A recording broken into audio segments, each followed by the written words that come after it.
Hey, welcome back, Strength Labbers. All right, I want to apologize for the long hiatus between videos. I went on a 32-day vacation, a mountain biking vacation for me.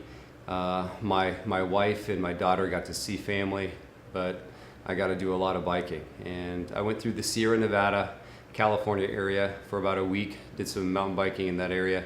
Ended up in the Bellingham, Anacortes, Washington area, did quite a bit of riding up there.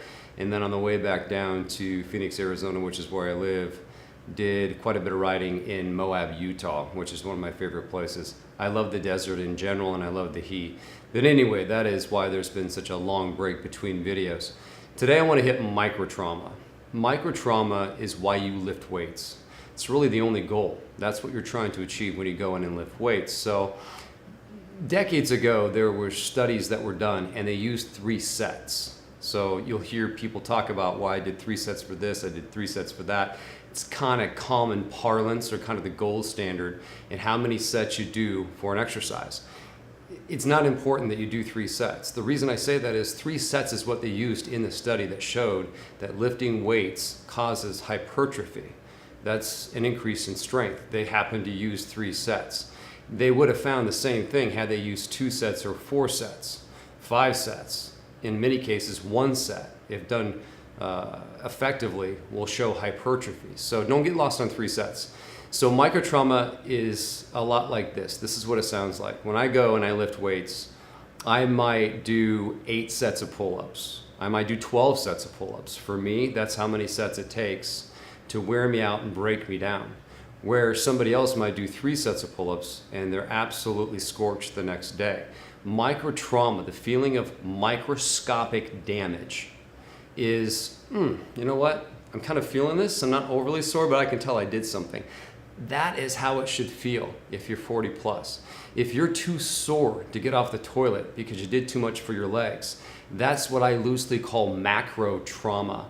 That's minor injury. That's not what you're trying to achieve when you lift weights. It also takes longer for you to get back into the gym and use those body parts again if you dig that deeply into damaging them. So be careful. Microtrauma is all you're after. It's that microscopic damage, and then adaptation takes place.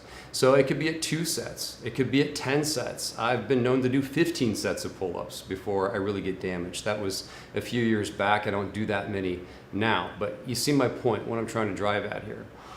The other aspect to micro damage or microtrauma is where does it occur within the eccentric and concentric motion, the positive and the negative movement of the weights, for instance. So if I'm doing a standing bicep curl, this is going to be the contraction. Well, the majority of that microtrauma that you're looking for, it's going to occur on the way down. So when it comes to free weights, it's almost always the negative motion, the eccentric motion, the way down, where most of that microtrauma is going to occur. So you want to make sure if you're doing weights, you're lifting weights, that you're really focusing on a nice, slow downward motion and then a slightly faster on the way up if you so choose. But it's really that down that's really the big key. Control that downward motion.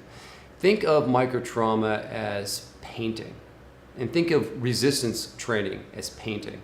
You put on a thin layer and then you let it dry and then you come back and do it again. That's what consistent weight training looks like. If you're just gonna put on a whole bunch of paint at one time, which means you cause too much damage and you spent too much time in the gym, and then you try to put another layer of paint on before it's dry, that means you came back to the gym before you were fully recovered, you're gonna end up with something you don't wanna keep. It's not gonna work out. You're gonna throw it away. You're gonna have a really poorly painted object. So what you want to do when it comes to lifting weights 40 plus, you're not on testosterone, you're not on steroids, you've got a lot of other things going on in your life, and you've got to get your proper sleep and only have so much energy to go around. You want to treat it like a painting project. Just a light little spray, give it time to dry, and then put another layer on. That's what proper lifting looks like 40 plus. So one other element to that microtrauma, to the resistance training approach, is don't get stuck on a 7-day cycle. I see this a lot. Well, every Saturday someone does something, every Wednesday someone does something, every 7 days I do squats. That's not good training. That's unintelligent training. What you want to get into that into that program is time to recover from the work that you do.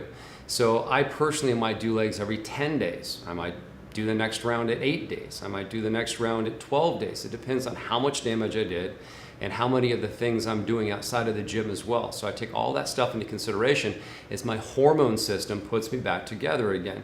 So don't get stuck on a 7-day cycle. And if you did chest press 5 days ago and then you come back in and do chest press again and you come back and do chest press again, you're just gonna wear things out. Things do wear out. It's one thing to be active, it's another to wear things out. You gotta recover from the work that you're doing. As always, it is your responsibility to take care of yourself, not just for you, but for those who depend on you. I'll see you in the next video.